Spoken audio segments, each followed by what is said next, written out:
नमस्कार दोस्तों। अगर आप YouTube के थंबनेल को देखकर यहाँ पर आए हैं तो आप बिल्कुल सही जगह पर आए हैं। हम बिल्कुल उन टिप्स की बात करेंगे जो मैंने आजमाई, मेरे जो सर्कल में लोग हैं उन्होंने आजमाई, और प्रत्येक गवर्नमेंट एग्जाम में सिलेक्ट होने वाला व्यक्ति इन्हीं टिप्स और ट्रिक को फॉलो करके ही अपना एग्जाम जो है वो फाइट करता है और उसमें सिलेक्शन लेता है। आप इस वीडियो को पूरा देखिएगा और मेरा ये मानना है कि ये अगर आप 10 तरीके आजमा लेते हैं तो आपका 100% श्योर सिलेक्शन होगा। इसी तरीके से पढ़िए, इसी एग्जाम पैटर्न को फॉलो कीजिए, इसी तरीके को फॉलो कीजिए। मैं आपको बताना चाहूँगा, पहला जो हमारा पॉइंट है वो ये कहता है कि understand the exam pattern, understand the exam structure. इसकी जो स्ट्रक्चर कैसी है, वो एमसीक्यू है या डिस्क्रिप्टिव है, और उसकी मार्किंग स्कीम क्या है। 4 नंबर जो है वो प्रत्येक क्वेश्चन के हैं या 2 नंबर प्रत्येक क्वेश्चन के हैं, कितने हैं, और उसकी नेगेटिव मार्किंग कैसी है, उसमें किस तरीके का जो लेवल है वो रहता है, उसकी कितनी पारियों में पेपर होते हैं, यानी कि जो 2 पेपर होते हैं तो कैसे कैसे होते हैं, इस तरीके को हमें ध्यान रखना है। और उसकी परीक्षा स्कीम जो है वो कैसी है, हमें सब कुछ पता होना चाहिए। उसके बाद बात आती है सिलेबस की। सिलेबस को आप प्रिंट फॉर्मेट में रखें और जो इसकी ऑफिशियल वेबसाइट होती है वहीं से डाउनलोड करें, क्योंकि वहाँ पे एकदम ऑथेंटिक आपको जो अपना सिलेबस होता है वो मिलता है। उसमें किसी तरीके की तोड़ मरोड़ करके पेश उसको नहीं किया जाता है। सिलेबस को प्रिंट करने के बाद उसके प्रत्येक टॉपिक जो होता है उससे आप देखिए कि क्या वो आपके फेमिलियर है क्या, या फिर उसका जो टॉपिक है आपने कभी पहले पढ़ा है, जैसे कि आपने ग्रेजुएशन सेक्शन में पढ़ा हो या फिर आपने 11th और 12th सेक्शन में उसको पढ़ा हो।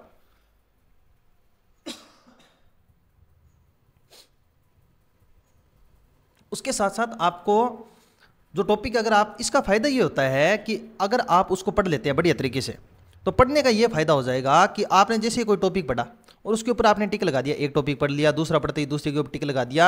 जब आप एग्जाम पूरा जो आपका होगा, सिलेबस पूरा होगा, उसके बाद एग्जाम होने वाला होगा, तब आप इसको देख पाएंगे कि आपने कितना सिलेबस खत्म कर लिया, कितनी बार उसका रिवीजन हो चुका है, कौन सा पॉइंट जो टॉपिक अपना कम बार पढ़ा गया, कौन सा ज़्यादा बार पढ़ा गया।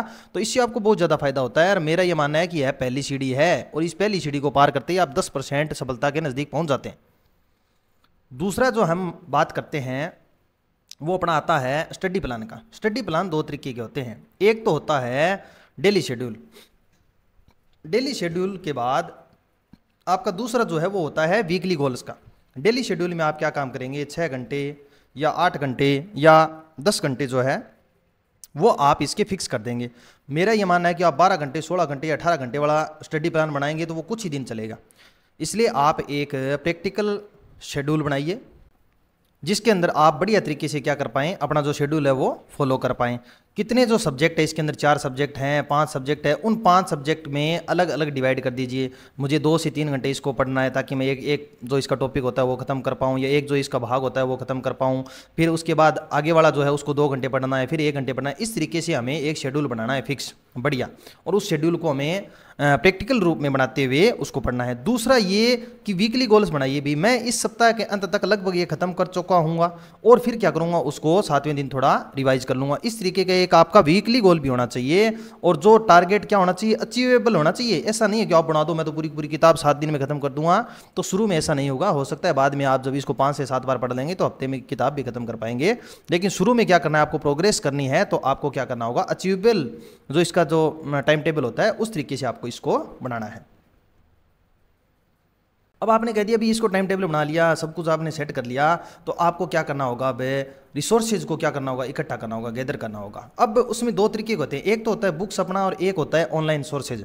बुक्स में आपको कुछ पूछते हैं भाई स्टैंडर्ड बुक को फॉलो करना चाहिए, कुछ कहते हैं भाई गाइड को फॉलो करना चाहिए। आप नॉर्मल तौर पर एक बढ़िया गाइड अपने पास जरूर रखें। उसके बाद अगर आप फॉलो करना चाहते हैं ना स्टैंडर्ड बुक को, तो आप फॉलो ज़रूर कीजिए। अगर आपका बेसिक बिल्कुल भी कमज़ोर है तो आप पहले स्टैंडर्ड बुक से अपना बेसिक जो होता है वो उसको स्ट्रॉन्ग कीजिए, फिर उसके बाद आप गाइड लीजिए। अगर आपके पास समय कम है तो आप पहले गाइड ही लीजिए, क्योंकि गाइड में भी आपको लगभग स्टैंडर्ड बुक्स का मैटर मिल जाता है। तो आप एक जिस भी गाइड के ऊपर विश्वास करते हैं उस गाइड को लीजिए, उस गाइड को बार बार उसी गाइड को रिवाइजन करना है। और उसके साथ साथ अगर आपको किसी कोचिंग के ऊपर विश्वास है तो उसके आप गाइड के अलावा साथ साथ में उसके नोट्स रख सकते हैं। अब इन दोनों का क्या है, आपको समायोजन करना होता है। या तो नोट्स के साथ उस गाइड को समायोजन कर लीजिए, या गाइड के साथ नोट्स को समायोजन कर लीजिए। समायोजन का मतलब ये है कि जैसे आपने एक टॉपिक पढ़ा, एक टॉपिक पढ़ने के बाद दूसरे टॉपिक को भी, दूसरे जो नोट्स हैं आपके उसमें से पढ़िए। जो चीज़ अलग है वो एक जो आपने पहले पढ़ रखा है टॉपिक, वहाँ पे उसको ऊपर नीचे जो जगह होती है या एक्स्ट्रा पेज ऐड करके उसमें लिख दीजिए। अब उसके बाद इस जो आपने दोबारा पढ़ा, जिसको आपने छोड़ा है, जिसके ऊपर आपने नहीं लिखा है, उसको आप छोड़ दीजिए। इस टॉपिक में आपका डबल जो सोर्सेज होते हैं वहाँ से टॉपिक जो है वो आपका कवर हो चुका है, और इसके बाद इससे बाहर आने की संभावना कम हो जाती है। इसलिए मेरा यही तरीका है, भी पहले मैं क्या करता हूँ, किसी टॉपिक को पढ़ता हूँ, उसके बाद दूसरा जो मेरा सोर्स होता है उससे पढ़ता हूँ, फिर इस सोर्स का जो मटेरियल होता है, जो एक्स्ट्रा मटेरियल होता है, वो इसमें ऐड कर लेता हूँ, और फिर इस सोर्स को मैं छोड़ देता हूँ और इसको मैं पढ़ना स्टार्ट कर देता हूँ। इसी तरीके से आपको करना चाहिए, ताकि बार बार 2-2, 3-3 चीज़ें उसको पढ़ना मुश्किल हो जाता है, लास्ट में एग्जाम के टाइम रिवाइज करना भी मुश्किल हो जाता है। इसलिए आप इसी चीज़ को फॉलो कीजिए। फिर बात करते हैं ऑनलाइन सोर्सेज की। ऑनलाइन सोर्सेज में आप किसी कोचिंग का है वो कोर्स ले सकते हैं। जो टॉपिक आपको समझ में नहीं आ रहे हैं या जो विषय आपको समझ में नहीं आ रहा है, उसको आप क्या करेंगे, एक बढ़िया तरीके से एक ऑनलाइन जो कोचिंग होते हैं जिसमें भी आप सर में विश्वास करते हैं, वहाँ से एक ऑनलाइन कोर्सेज लीजिए, उन वीडियोज़ को देखिए, प्रैक्टिस सेट उनके लगाइए। उसके बाद अपने चलते हैं 4 नंबर टॉपिक पे, फोकस ऑन कोर सब्जेक्ट। हमें जो मुख्य सब्जेक्ट होते हैं उनके ऊपर ध्यान रखना चाहिए, जैसे मैथ है, रीजनिंग है, या कोई अन्य सब्जेक्ट है जिसमें सबसे ज़्यादा मार्क्स हो, क्या हो, सबसे ज़्यादा जिसके मार्क्स है उनके ऊपर अपने को पहले फोकस करना चाहिए। हो सकता है वो करंट अफेयर हो सकता है जनरल नॉलेज हो सकता है मैथ्स हो, रीजनिंग हो, साइंस हो, या फिर आपका जो सब्जेक्ट है विशेष, जैसे इंग्लिश है, हिंदी है, जो भी आपका सब्जेक्ट विशेष होता है वो हो सकता है। तो हमें उनके ऊपर फोकस रखना चाहिए, आपको मेन फोकस उनके ऊपर रखना चाहिए, फिर अन्य जो मटेरियल होता है उसको पढ़ना चाहिए। 5 नंबर में अपने चलते हैं, ये सबसे महत्वपूर्ण है। मेरा ये मानना है कि आप अगर इस स्टेप तक पहुंच चुके हैं तो आपका जो आधा यात्रा है वो फिक्स हो चुकी है, यानी 50% आपके लगने की संभावना पूरी हो चुकी है, अगर आपने इस वीडियो को बढ़िया तरीके से पढ़कर समझ लिया है तो। इसमें आपको क्या करना होगा, एक तो होता है मॉक टेस्ट और एक होता है प्रीवियस ईयर पेपर। आपने जैसे ही कोई टॉपिक पढ़ा, जैसे आपने कोई भी टॉपिक पढ़ लिया, इंग्लिश की बात करें तो इंग्लिश में आपने क्या किया, टेंस पढ़ लिया, और टेंस पढ़ने के बाद आप क्या करेंगे, उस टेंस को पढ़ने के बाद आप प्रीवियस ईयर पेपर करेंगे। प्रीवियस ईयर पेपर में आपके कितने क्वेश्चन सही हो रहे हैं उससे थोड़ा एनालिसिस करेंगे, वहाँ पे आपकी कहाँ पे गलती हो रही है उस चीज़ को आप नोट करेंगे, और फिर दोबारा आपको उसको टॉपिक को पढ़ना है। उस टॉपिक को क्या करेंगे, आप दोबारा पढ़ेंगे, फिर उन गलतियों में सुधार हो गया। अब आप क्या करेंगे, जिस भी कोचिंग के या फिर आपने कोई मॉक टेस्ट ज्वाइन करके उसमें आप 10 टॉपिक को पढ़ेंगे। अब आप देखेंगे, मैं ये गारंटी ले रहा हूँ कि आपका सुधार जो है वो 90% तक हो चुका होगा। आप कभी भी 100% मार्क्स अर्जित करने की ना सोचें। हाँ, तैयारी उसी तरीके से करनी है कि मेरे 100% आए, लेकिन आपके अगर 90% आ रहे हैं ना, 80% आ रहे हैं, तो भी लगभग इतनी ही मेरिट रहती है और आपका सिलेक्शन 100% श्योर हो जाएगा। तरीका मैंने बता दिया, सबसे पहले टॉपिक को पढ़ें, उसके बाद उस टॉपिक के प्रीवियस ईयर पेपर निकालें, फिर जो गलती हुई है उनको सुधार करने के लिए दोबारा पढ़ें, और फिर जो मॉक टेस्ट वगैरह होते हैं उनको आप करें। छठा जो हमारा बिंदु है वो है रिवीजन टेक्निक का।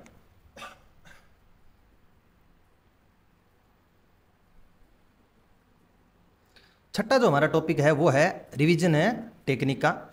रिवीजन टेक्निक में हम क्या करते हैं, फ्लैश कार्ड बना सकते हैं। फ्लैश कार्ड का मतलब होता है छोटे छोटे कार्ड बना लो आप अपनी लाइब्रेरी में, या फिर अपनी जो दीवार है उसके ऊपर, या फिर आपकी जो बुक्स होती है वहाँ पे छोटे छोटे फ्लैश कार्ड बनाकर उसमें इंपॉर्टेंट सन जो होते हैं, किसी की स्थापना जो है किसी तरीके की हुई है, या फिर कोई मुख्य रूप से कोई युद्ध है उसकी दिनांक है, या फिर कोई विशेष स्कीम चलाई जा रही है गवर्नमेंट की, उसकी जो दिनांक है उसकी जो विशेषताएं होती है उनको आप थोड़ा क्या करेंगे, देख लेंगे, तो आपकी जल्दी रिवीजन होगा एग्जाम के टाइम में। फिर साथ साथ में एक टेक्निक आती है माइंड मैप।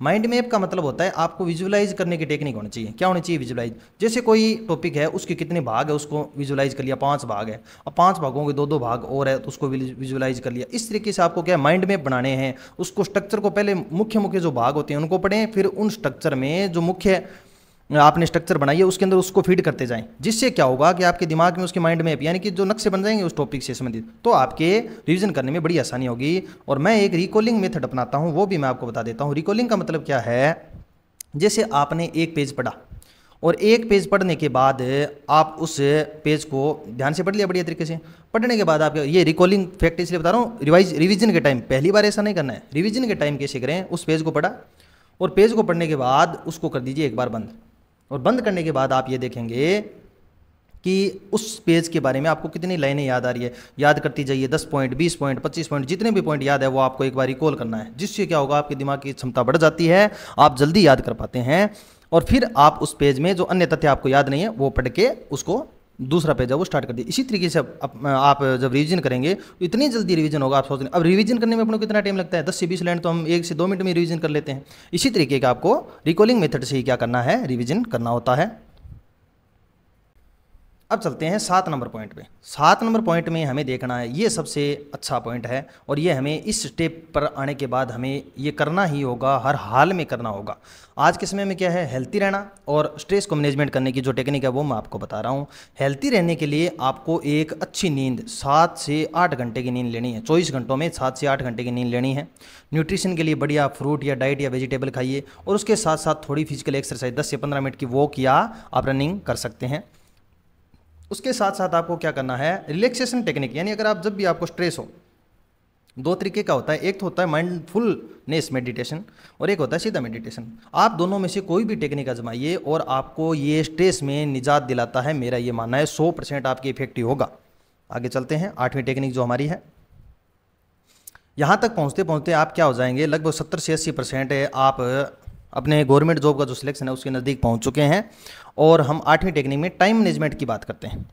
देखिए, सबसे पहले आपको जो आपका टास्क है उसको क्या करना है, प्रायोरिटी देनी है। प्रायोरिटी का मतलब क्या है, आपका पहला उद्देश्य है, जब आप तैयारी कर रहे हैं तो पहला उद्देश्य आपका क्या है, जॉब लगना है, आपको पढ़ना है। इसके लिए आपको 6 से 8 महीने तक हर चीज़ का त्याग करना पड़ेगा, चाहे परिवार में शादी विवाह है, देखिए खुद के घर में हो वो तो अलग बात है, लेकिन परिवार में है तो उसको जितना कम हो सके उतना टाइम दीजिए। किसी के अन्य जो फंक्शन होते हैं, कोई जन्म उत्सव है या फिर किसी फ्रेंड के साथ पार्टी वगैरह, इधर उधर घूमने चले जाते हैं दोस्तों के साथ मिलने के लिए या खेलने के लिए बार बार जा रहे हैं, तो उस चीज़ को थोड़ा आपको क्या करना है, अवॉइड करना है 6 से 8-10 महीने, जब तक आपका एग्जाम ना हो। उसके बाद जब आप लग जाएंगे तो इन चीज़ों को फुल आप सोशल हो सकते हैं, सामाजिक हो सकते हैं। तो आपको ये ध्यान रखना है कि प्रायोरिटी के रूप में आपको पहली चीज़ यही ध्यान रखनी है कि आपका जो मेन गोल है, आपका जो मेन है गोल है उसके ऊपर आप फोकस कीजिए। उसको प्राप्त करने के लिए आपको हर चीज़ ध्यान रखनी होगी। उसके साथ साथ ये तो हो गया प्रायोरिटी अपने खुद से संबंधित। फिर उसके बाद जो 5 सब्जेक्ट होते हैं, उन 5 सब्जेक्ट में सबसे ज़्यादा वेटेज किसका है उसको आप ध्यान कीजिए। सबसे पहले उसको पढ़ें, फिर उसके बाद उससे कम वाले को, फिर उसके पढ़ना सब कुछ है लेकिन वेटेज के हिसाब से पढ़ें ताकि आपका स्कोरिंग मार्क जो है वो अच्छा हो, मार्क्स जो है वो अच्छे मिले। फिर टाइम्ड सेशन, इसमें आप क्या करेंगे, अब कई व्यक्ति क्या करते हैं 3 से 4 घंटे लगातार क्या करते हैं, अध्ययन करते रहते हैं, लगातार पढ़ते रहते हैं, तो उससे क्या है कि माइंड की कैपेसिटी, उसको आराम मिलना, ये सब चीज़ें थोड़ी दिक्कत पैदा होती है। तो आपको क्या करना है, 45 से 50 मिनट का एक पोमोडोरो टेक्निक आती है, उसके जरिए आप पढ़ें। 45 मिनट पढ़ लिए, 50 मिनट पढ़ लिए, 1 घंटा पढ़ ली, उसके बाद आप 5 मिनट रेस्ट करें, थोड़ी गर्दन की एक्सरसाइज कर ली, थोड़ी शोल्डर एक्सरसाइज कर ली, 5 मिनट थोड़ी छत के ऊपर घूम लिए, 1-2 मिनट घर वालों के साथ बात कर ली। ऐसे करके आप 5 मिनट या 7 मिनट या 10 मिनट के बाद आप वापस आ जाइए और फिर अपनी जो स्ट्रेटजी है उसको वापस पढ़ना स्टार्ट कर दीजिए। और अगर आपकी जो अटेंशन स्पेन यानी कि ध्यान की शक्ति अच्छी है तो 1 से 1.5 घंटे के बाद ये टेक्निक आजमा लीजिए। अब चलते हैं अपने 9 नंबर पॉइंट के ऊपर। 9 नंबर पॉइंट जो है वो भी एक अच्छा पॉइंट है, उसमें आता है ग्रुप स्टडी।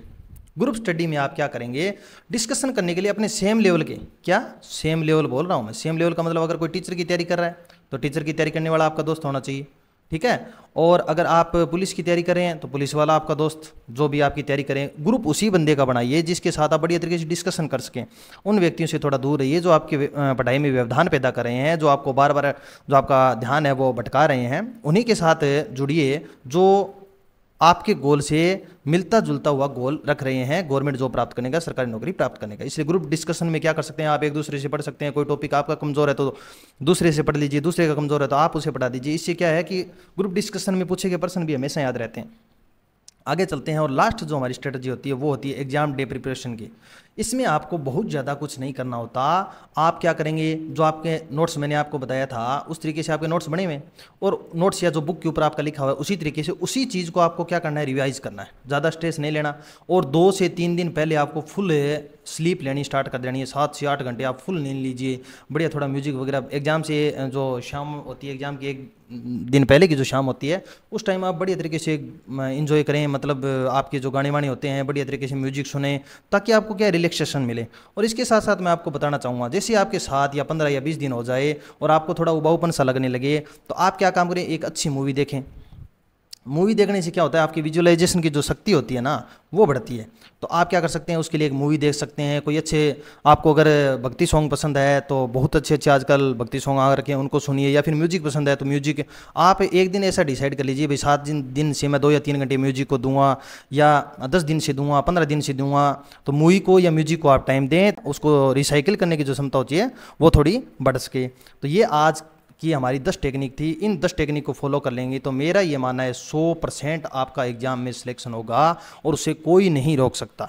अब क्या करते हैं हम, छोटी छोटी गलतियां करते हैं, वो आपने आपको अंदाज़ा हो गया होगा किस तरीके से पढ़ते हैं क्या नहीं पढ़ते। हम तो बुक ले लेते हैं और उसके लगे रहते हैं। इसलिए आपको ये टेक्निक जो है वो फॉलो करनी है। और हमने क्या कर रखा है, देखिए ये किसी तरीके का एडवर्टाइजमेंट नहीं है, लेकिन फिर भी मैं आपको बता दूं, बिल्कुल नाम मात्र के शुल्क में द टेस्ट हब के ऊपर है आपको विभिन्न प्रतियोगी परीक्षाओं से संबंधित टेस्ट सीरीज, नोट्स और फ्री टेस्ट भी अपने अपलोड होते रहते हैं, फ्री नोट्स भी अपने अपलोड होते रहते हैं। सेकंड ग्रेड का मैं काफ़ी मैटर डाल चुका हूँ इंग्लिश से संबंधित, क्योंकि मैं खुद इंग्लिश विषय से सिलेक्टेड हूँ। थर्ड ग्रेड में, सेकंड ग्रेड में और LDC में भी मेरा चयन हुआ। लगभग 4 से 5 साल से मैं शिक्षा विभाग से जुड़ा हुआ हूँ। तो मैंने किस तरीके से फॉलो किया वही मैं लोगों को बता रहा हूँ, बड़ी आसान तरीके से बता रहे हैं, ताकि लोग क्या है कि भटकाव ना हो ज़्यादा। आजकल क्या है कि यूट्यूब पे लगे रहते हैं और सारे दिन ये स्ट्रेटजी वीडियो देखते रहे। ये वीडियो अगर आपने देख लिया तो उसके बाद आपको कई अन्य और भटकने की आवश्यकता नहीं है, यही टेक्निक आपको बार बार घुमा फिरा कर बताई जाएगी। तो मैंने शॉर्ट में संक्षिप्त में आपको बता दिया। टाइम वेस्ट न करते हुए आप अपनी तैयारी को जारी रखें और हमारे चैनल द टेस्ट हब को ज़रूर सब्सक्राइब करें, जिसमें आपको ऐसी वीडियो जो मिलती रहेगी। और आगे हम जल्दी क्या करने वाले हैं, जो अन्य जो अपने विषय होते हैं जैसे इंग्लिश या जीके के ऊपर हम जल्दी एक सीरीज़ शुरू करने वाले हैं, जिसमें आपको पढ़ने के तरीके उस टॉपिक से संबंधित बताए जाएंगे। तो थैंक यू, धन्यवाद।